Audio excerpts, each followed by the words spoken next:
Supporter du Barça, si j'ai un conseil à vous donner, trouvez-vous une femme qui vous procure autant de plaisir ou plus qu'Hansi Flick. C'est le conseil que je peux vous donner. Au moins une femme qui vous permettra de dormir et de passer des bonnes nuits. On a passé une bonne nuit en tant que fan du Barça.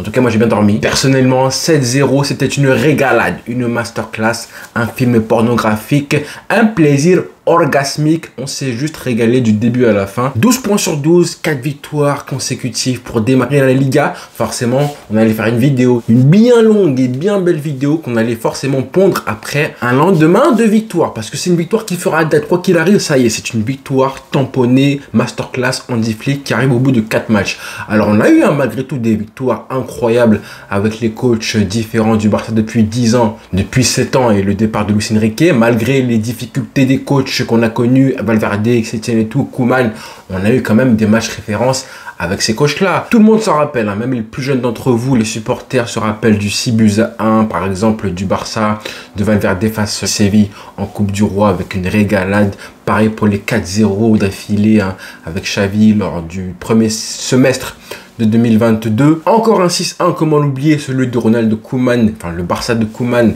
c'était face à la Real Sociedad. Une performance, une masterclass, une performance collective de haute voltige. 6-1, rappelez-vous même, à l'époque avec un Riqui Puig sur le terrain. Mais ça là, ce qu'on a vu hier soir, ce 7-0, Hansi Flick signé au bout du 4e match de Liga du Barça d'Hansi Flick, pour moi ça n'a pas la même ampleur. Forcément, comme je le disais, ça arrive au bout de 4 matchs. Ça, c'est un truc de fou. Donc, depuis hier soir, qu'est-ce qui se passe? C'est que le Barça reçoit des compliments. On est dans la peau d'une équipe qui fait plaisir à tous les fans du football. Le Barça, bien sûr, a envoyé un message à l'Europe, ça c'est sûr. Mais je pense que même vous et moi, on a tous reçu des messages. En tout cas, moi, j'en ai reçu sur Instagram. Et même avec des potes, je pense que c'est pareil pour vous. On a parlé de la performance du Barça. Ça fait du bien. Donc, les compliments et les retombées sont mérités. Hein. Donc, mon conseil, je vous le réitère, c'est évidemment trouvez-vous une femme qui vous procure encore plus de plaisir que ce que le Barça d'Hansi Flick vous procure. Et si ce n'est que la moitié, bah c'est déjà très bien. Donc forcément, on allait faire une vidéo analyse à froid qui allait durer, enfin qui va durer, je pense, une bonne demi-heure, voire plus. Et vous n'allez rien faire. Et vous n'allez rien dire, supporter du Real Madrid, vous jouez ce soir.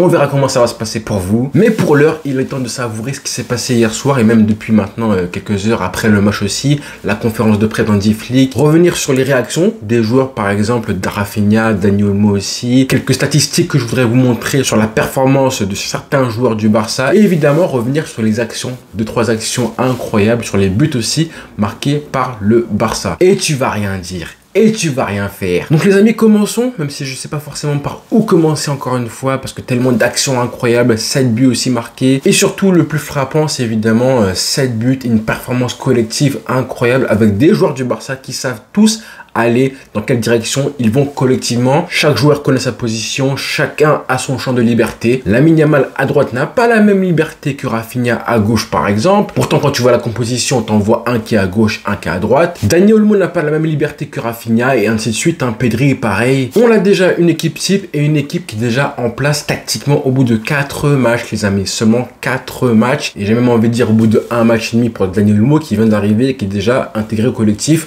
Vous allez me dire, et j'en ai parlé hier du fait que oui, il était hyper intégré dès son arrivée. C'est vrai que comme il a été formé à la Masia, c'est un peu plus facile. Mais quand même, ça fait quand même 10 piges qu'il est parti. Avoir autant de caractère dès ton arrivée, c'est pas forcément normal. Même si tu es formé à la Masia, c'est pas normal. Hein. Avec des contre-exemples, on a eu aussi des joueurs qui partaient, qui revenaient et qui avaient quand même un peu besoin de temps pour s'adapter. Ce qu'il fait là, en un match et demi, le mec change le Barça et résout les problèmes de milieu de terrain qu'on avait. On en parlera hein, de son cas, Dani Olmo, en fin de vidéo, mais quand même, le mec a contribué directement à la chose. La deuxième chose la plus flippante et frappante de ce qu'on a vu hier, c'est évidemment la qualité technique. Le niveau technique affiché hein, par le Barça hier soir, faut en parler. Je pense que j'avais pas vu ça depuis très longtemps, peut-être même 5-6 ans. Et ça a été comme ça sur toutes les lignes. La qualité avec ballon techniquement, que ce soit les défenseurs centraux, on en reparlera évidemment à la relance, Cubarsí, Inigo Martinez, mais sur les côtés aussi, Pareil au milieu de terrain, hein, le fait de mettre du coup Pedri, Casado, qui sont naturellement des vrais joueurs de ballon, mais pareil en attaque avec Lamine Yamal, Rafinha aussi. Deux joueurs techniques à la base qui ont été au service d'un collectif made in Flick avec ce jeu un peu plus direct. Alors oui, c'est la trêve maintenant, on est un peu dégoûté parce qu'on aurait aimé que le Barça encore joue des matchs, mais bon, je pense que c'est une bonne chose aussi avec les blessés qu'on a. Il y a seulement 10 joueurs apparemment qui partiront en trêve internationale avec leur sélection et le reste des joueurs qui vont rester au Barça, au chaud, très bien, même si Rafinha n'a pas été sélectionné, ce n'est pas grave, c'est très bien, il va continuer à travailler et à monter en puissance avec Hansi Flick qui continue à le couver. Hansi Flick justement, on fera, vous inquiétez pas, une vidéo pareil, hein, qui va durer peut-être 1h30, je m'en fous, mais on parlera de lui en particulier parce que forcément c'est la star, hein, c'est la star du Barça pour l'instant. Il y a tellement de choses à dire sur lui parce qu'il fait tellement de bien à ce Barça aujourd'hui, au Barça en général, aux joueurs, à nous les supporters et évidemment aux dirigeants, hein, parce que là il est en train de sauver la tête et l'image des dirigeants du Barça après le mercato raté, bah, c'est un petit peu, voire complètement l'arbre qui cache la forêt, hein, parce qu'il empêche la crise tout simplement au Barça grâce aux résultats, grâce au terrain en fait, hein, c'est ça, comme je lui disais bien avant, à la fin ce qui compte c'est évidemment le terrain, 9-4. Donc nous les supporters avant tout on n'est pas forcément exigeants, même les supporters du Barça qui ont connu le Graal, le caviar pendant des années, on n'est pas hyper exigeants, hein, parce que je rappelle qu'on n'a pas gagné la C1 depuis maintenant 10 ans, donc on a quand même survécu. Nous, ce qu'on veut, c'est évidemment apprécier les rencontres et voir du beau jeu. Après, on sait que les résultats et les trophées, c'est assez aléatoire. Il y a une équipe à la fin qui la remporte, hein, la LDC, et que voilà, un match de travers, un match raté, et ben tu passes à la trappe, comme c'est arrivé du coup en avril, alors qu'on était quand même assez bien à ce moment-là. Mais comme je disais, ça fait quand même 10 ans qu'on n'a pas pris la LDC et on a quand même survécu grâce à pas mal de choses, grâce évidemment aux jeux procurés par les joueurs, certains joueurs en tout cas, et qu'on avait de façon hebdomadaire, voire bi-hebdomadaire, une équipe, des joueurs et parfois des coachs, des entraîneurs qui procuraient des émotions et du plaisir à voir les rencontres du Barça. Et ça justement, aujourd'hui on a un coach avec des joueurs évidemment qui nous offre ça.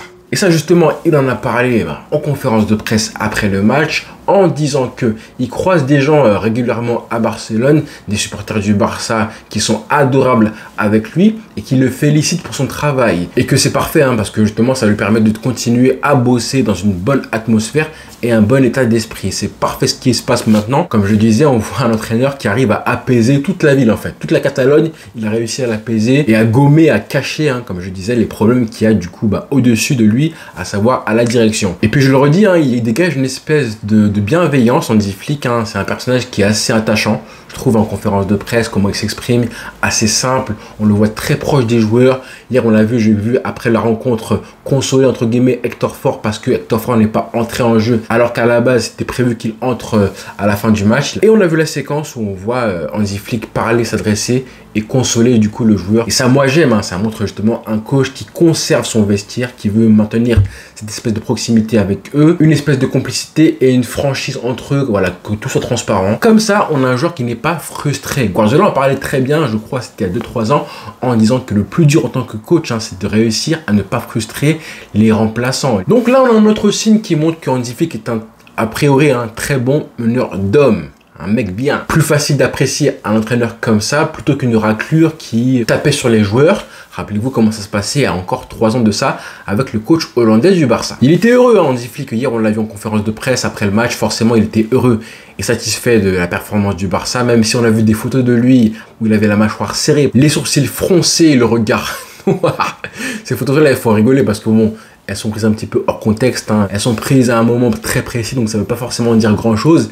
Mais c'est marrant quand même de le voir, les sourcils froncés, le regard fixe, hyper concentré à 16-0. Et ça, là, ça montre que c'est pas du mytho, hein. C'est pas du pipeau quand il se dit que justement, il en attend pareil des joueurs qui soient concentrés du début à la 95e minute de jeu. C'est que lui, il est comme ça aussi. Donc même si tout le monde se fout de lui un petit peu à cause de son visage comme ça, moi, j'aime ça. Ça envoie un message aux joueurs, justement, soyez concernés et concentrés du début et de la première minute jusqu'à la fin. Moi, je le suis. Donc vous l'êtes aussi. Il y a 7-0. On peut mettre le 8e but si possible. Et c'est ce que Eric Garcia a failli faire en plus en fin de match. Mais bon, 7-0, c'est vrai que le Barça aurait pu gagner 10 ou 11-0, c'est vrai. Mais vous savez comment ça se passe dans le football, hein. Vous menez 3-0 à la mi-temps, 4-0 je crois à l'heure de jeu. Toutes les équipes du monde, hein, sans exception, commencent à s'amuser un peu plus. En particulier devant le but, quand tu mènes comme ça, tous les joueurs commenceraient à dérouler à la place du Barça, comme ça a été le cas hier soir, à essayer de marquer des buts avec du football champagne. On l'a tous fait, hein, même dans la cour de récréation, au football, quand tu mènes 6-7-0, bah, tu essayes de faire du beau jeu, de multiplier les actions incroyables, multiplier les passes en une touche de balle, talonnade, un peu comme Lamine Yamal l'a fait justement hier soir, où il aurait pu marquer plus de buts, ou au moins frapper plusieurs fois, mais il a tenté la passe pour la beauté du geste, pour la beauté de l'action, pour la gloire du football, j'ai envie de dire. Et bah ça, je pense que c'est juste naturel. Et j'ai envie de dire que même si ça correspond à un manque d'efficacité et un manque de ce côté tueur qui fait que tu gagnes seulement 16-0 au lieu de 10 ou 11, et ben moi je trouve que c'est bon signe. C'est même très bon signe. Et pourquoi ?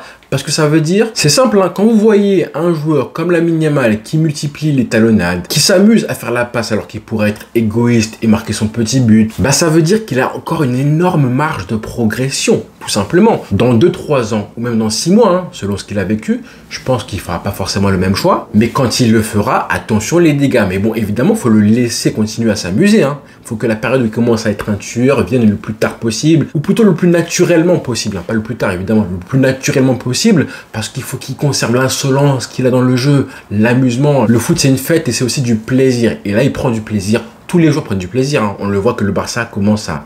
Les joueurs se régalent. Tout le monde se régale évidemment, mais là, Lamine Yamal, c'est vraiment un des symboles du football où les joueurs prennent du plaisir à jouer ensemble en fait. On le voit dans les célébrations, dans les actions. Quand un Barça joue comme ça, hein, quand le Barça commence à multiplier les actions en fin de match où ça se régale, c'est justement que là en fait, les joueurs se régalent, prennent du plaisir. Donc moi, tout ça, hein, même si à la fin tu marques 1, 2, 3 buts de moins, je préfère ça. Parce que c'est le signe justement d'un Barça qui se régale. Juste ça, hein. Et pensez juste au match récent depuis 4, 5, 6 ans où on a vu un Barça qui en fin de match multiplie et vendange les actions parce qu'il se fait plaisir et que le score est à 5-6-0. Ça n'arrive pas souvent. On parle d'un 7-0 avec 2 poteaux de Dani Olmo, des actions vendangées, des actions aussi magnifiques. On en verra une évidemment en fin de vidéo, mais bref, j'insiste vraiment sur la marge que le Barça a même en gagnant 7-0. C'est vraiment très bon signe. Donc voilà, hier, juste après la rencontre, hein, à chaud comme ça, j'ai parlé du fait que je savais que les supporters du Real Madrid auraient un petit peu le seum en voyant ce qui se passait côté Valladolid, alors qu'il y a une semaine de ça, ils ont mis le bus, et je vous disais, les fans du Real, forcément, ils vont se plaindre, ils vont pas kiffer, ça n'a pas loupé, hein. Sur les réseaux sociaux, j'ai terminé ma vidéo, mon débriefing, et j'ai vu plein de montages, des photos avec les deux matchs, avec les comparaisons Real Madrid, comment ils défendaient Valladolid, et hier face au Barça, ça n'a pas loupé. Alors je comprends le seum, mais j'ai envie de vous dire, les supporters du Real Madrid, que c'est aussi grâce au Barça que Valladolid a défendu comme ça. Ce n'est pas un hasard. Mais pour comprendre ça, il faut voir l'aspect sous un plan un peu plus collectif en fait, de pourquoi Valladolid était obligé, ou plutôt s'est fait prendre dans le piège de défendre beaucoup plus haut hier soir face au Barça qu'il y a une semaine face au Real Madrid. Et encore une fois, il y a des vidéos qui tournent sur la compilation du match de Cubarsí hier soir et ses relances, mais il n'a pas été seul, hein. Inigo Martinez, pareil. D'ailleurs, c'est lui, hein, Inigo Martinez, qui est à l'initiative sur la première action dangereuse du Barça hier soir sur le poteau de Dani Olmo. Ils ont été incroyables à ce niveau-là, mais Cubarsí, encore une fois, a régalé. On l'a vu, évidemment, il a fait une passe décisive déjà. Mais quand tu mets deux bons relanceurs, du coup, en défense, Cubarsí, Inigo Martinez, et qu'au milieu de terrain, tu blindes ton milieu de terrain de joueurs de ballon comme Pedri, Dani Olmo et même aussi Casado, forcément les milieux de terrain comme ça, hein, qui sont forts pour se retourner, peu importe le pressing. Déjà, tu as un relanceur comme Cubarsí, tu es obligé de monter sur lui au pressing, parce que si tu le fais pas, il sera dans un fauteuil pour relancer et distiller des passes incroyables. Donc, faut monter sur lui. Ensuite, Pedri au milieu de terrain et Casado, pareil. Et je rajoute Dani Olmo dans les petits espaces, hein, les 30 derniers mètres entre le milieu de terrain et la défense adverse. Et si tu rajoutes tout ça, si tu défends bas avec des mecs comme ça, écoute, tu leur laisses le temps pour se retourner, pour prendre le jeu à leur compte, avoir le jeu face à eux, trouver des solutions dans les petits espaces, hein. Donc, faut aussi souligner, hein, tactiquement comment le Barça a été organisé, parce que c'est aussi à cause du Barça que Valladolid a défendu comme ça, aussi haut que ça par rapport à ce qu'ils ont fait il y a une semaine. Là, par exemple, quand je vois la photo de Valverde il y a une semaine face à Valladolid, je me dis que si tu laisses de l'espace, autant d'espace à Pedri, à Cubarsí, à n'importe quel joueur de ballon au Barça, mettez Cubarsí à la place de Fede Valverde à ce moment-là du match, hein. Je pense que là, la passe qui casse la ligne et qui arrive directement à Mbappé, elle arrive et c'est un contre un. Et Mbappé peut partir seul au but, un contre un, contrôle et frappe et but. Mais côté Real, écoutez, Valverde, sa qualité de passe, voilà, Tchouaméni, c'est pas pareil, on va dire. Ils sont excellents, évidemment, hein, mais leur qualité de passe, c'est pas la même que Cubarsí, c'est pas leur qualité première, on va dire. Techniquement, il y a, je pense, une qualité de passe qui est un petit peu inférieure par rapport à Koubarsi. Je voulais revenir aussi sur l'action incroyable que le Barça a manqué. Celle-là m'a fait mal au cœur, hein, parce que si jamais le Barça marque sur ça, moi c'est le football qui me parle le plus. Hein. C'est une action qui part de gauche, on est loin du but adverse, et là Pedri fait une transversale. Déjà quand elle part la transversale, quand Pedri lance son pied et qu'il lance la transversale, je me suis dit waouh, si elle arrive au bon destinataire comme il faut, techniquement déjà c'est un truc de fou de faire ça, de renverser le jeu comme ça. Justement, je vous parlais là à l'instant de la capacité de Pedri de réaliser des passes incroyables. Ensuite, on a Rafinha justement qui est là, du coup, électron libre, placé côté droit à la place de Lamine Yamal, mais qui est là justement, qui fixe le joueur et qui la redonne en retrait à Lamine Yamal. Le choix, il est parfait. Et là, Lamine Yamal qui pourrait frapper, hein. La contrôle est bon, il a de l'espace, du temps, personne devant lui, il peut frapper, il est proche en plus. Il est sur son pied, il pourrait faire un enroulé pied gauche, fastoche. Mais là, il y a 3-0, il a la vista, le coup d'œil, juste la vision de jeu pour la mettre parfaitement à Dani Olmo. Mais regardez, ce qui m'intéresse le plus, c'est ça en fait.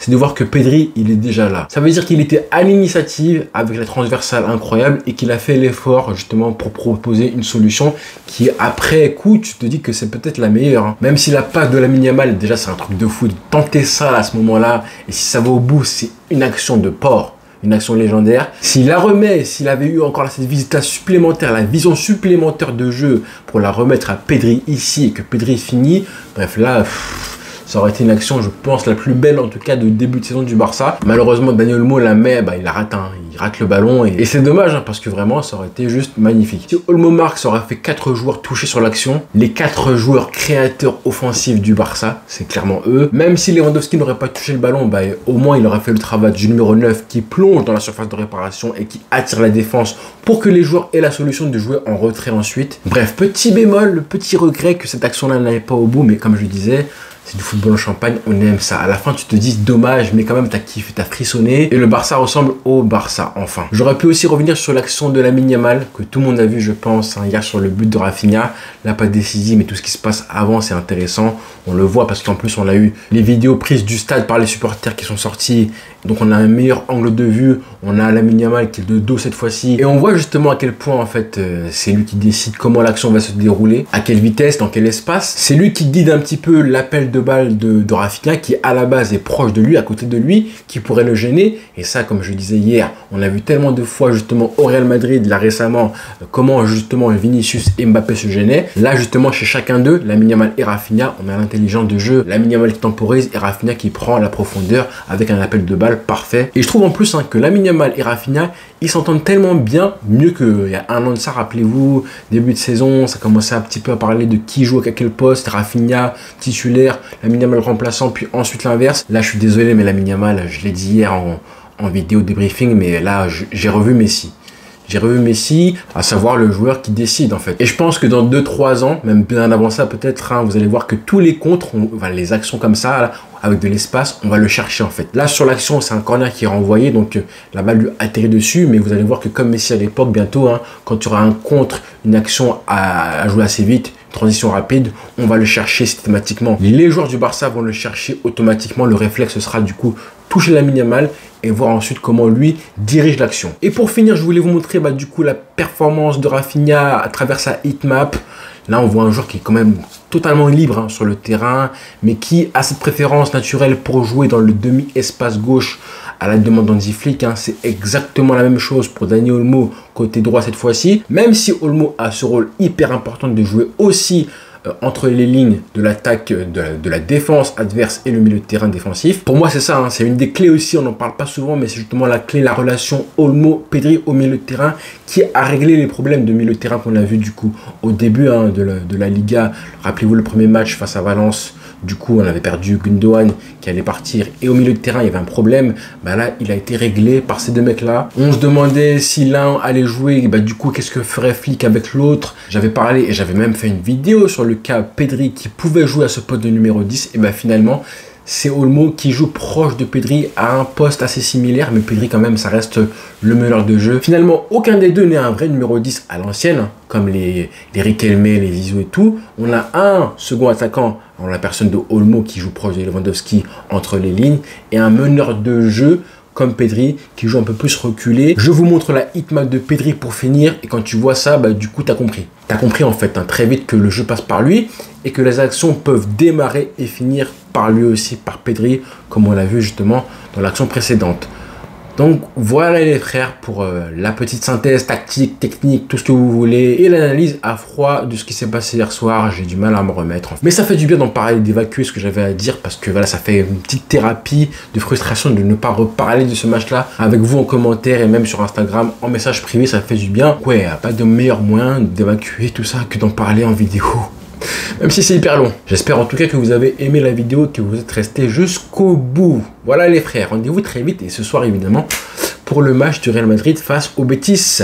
D'ici là on s'abonne, on se prépare à la vidéo qui va suivre demain ou après-demain sur le cas Hansi Flick. Parce que là c'est la trêve donc on a du temps.